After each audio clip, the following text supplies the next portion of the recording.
Continuando agora um assunto que nós inauguramos semana passada, ontem nós já enfocamos, né?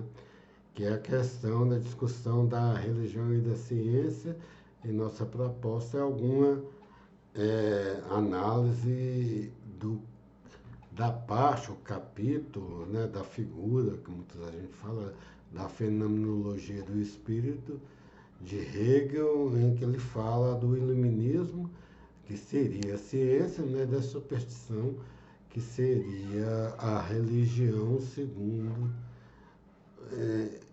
nosso entender, não foi, né, segundo o pensamento de Hegel, né, mas essa visão que a ciência tem das religiões em geral, simples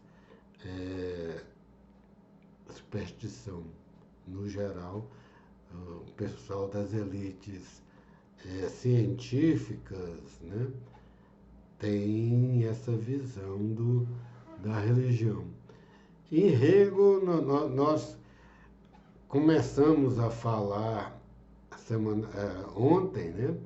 Aí nós falamos na fenomenologia do espírito, que tem a filosofia da religião, falamos da enciclopédia, né? E a enciclopédia, a religião já está na filosofia do espírito.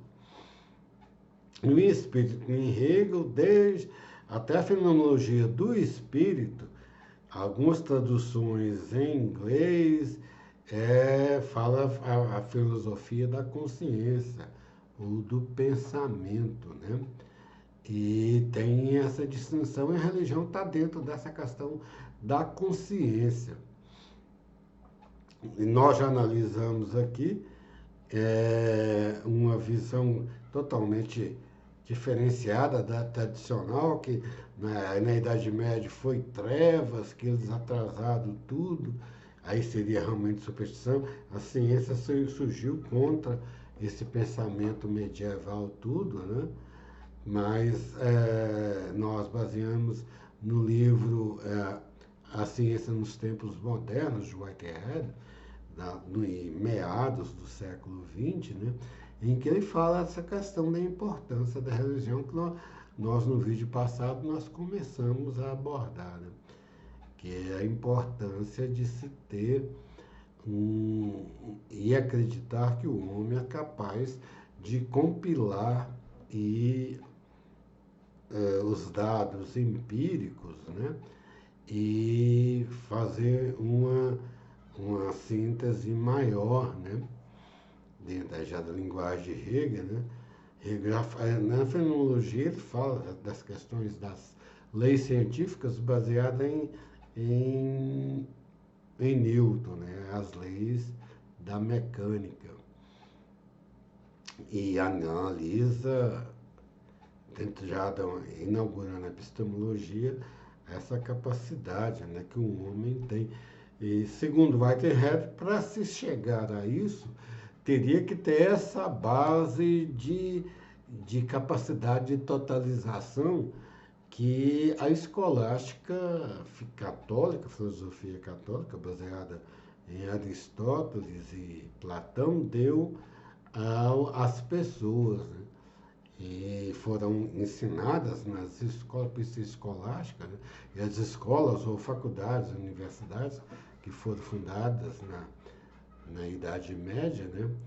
A partir dessa perspectiva da pessoa conseguir entender uma certa totalidade, nem que seja uma totalidade toda, né? Apesar de toda coisa, de toda uma perspectiva obscurantista, né?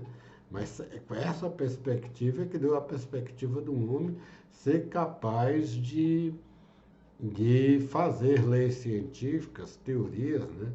Hoje tem teoria da relatividade de Einstein e teoria da evolução.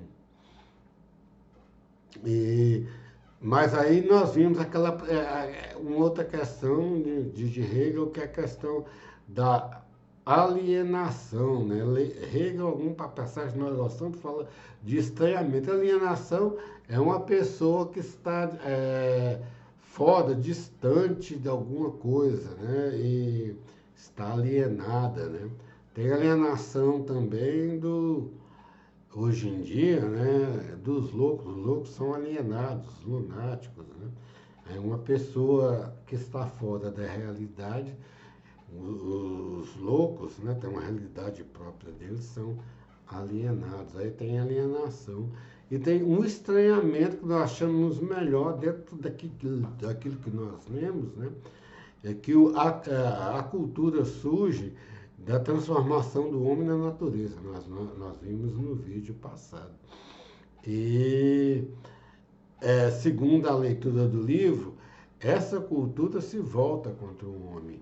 Nós fizemos uma exposição do esquema da dialética de Hegel e uma outra exposição, as coisas se voltam, o homem teria que voltar à natureza de novo, né?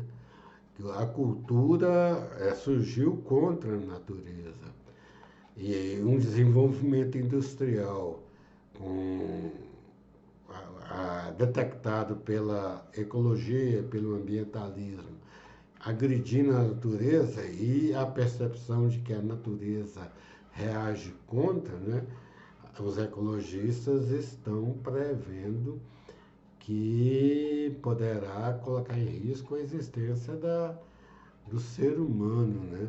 É esse estranhamento que na época não sabemos ainda em que sentido Hegel falou isso, né? Que é difícil, ele está morto e é muito recente, mas ficou bem atual essa questão que Hegel coloca que o homem cria o seu produto cultural, né? Mas aquilo é estranho e se volta contra ele. Um resumo do que nós estamos falando. Nós vamos aprofundar mais, né? E aí tem a religião, essa perspectiva de destruição. Se for de pensar em termos, vamos dizer, céticos, ambientalistas, né? Num sentido cético radical, várias espécies nasceram, várias espécies na época chamada época do dinossauro, segundo a história, né, se extinguiram.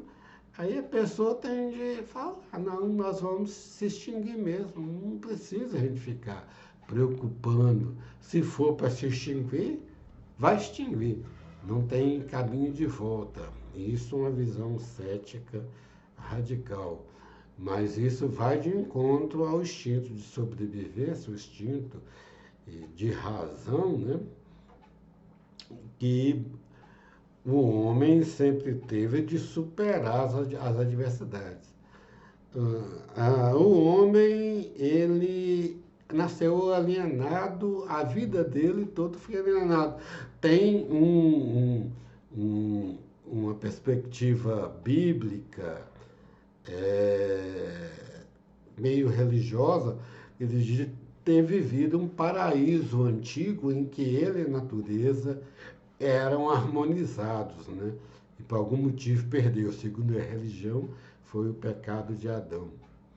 Ele perdeu essa harmonia com a natureza. E hoje nós somos isso. Tudo que a gente faz contra a natureza. Mas aí a religião propõe um outro paraíso, né? E a religião cristã fala no paraíso a partir da segunda vinda de Cristo.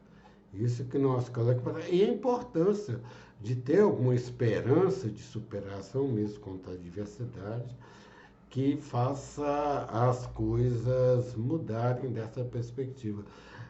Recentemente tivemos a questão da pandemia. Na pandemia falava-se da vacina, mas todo mundo fala, uma vacina menos de 6 anos não é factível de acontecer. Uma vacina dura uns 6 anos. Mas os cientistas trabalharam e menos de 2 anos já tinham a vacina e foi aplicada e debelou a pandemia. Boa tarde a todos.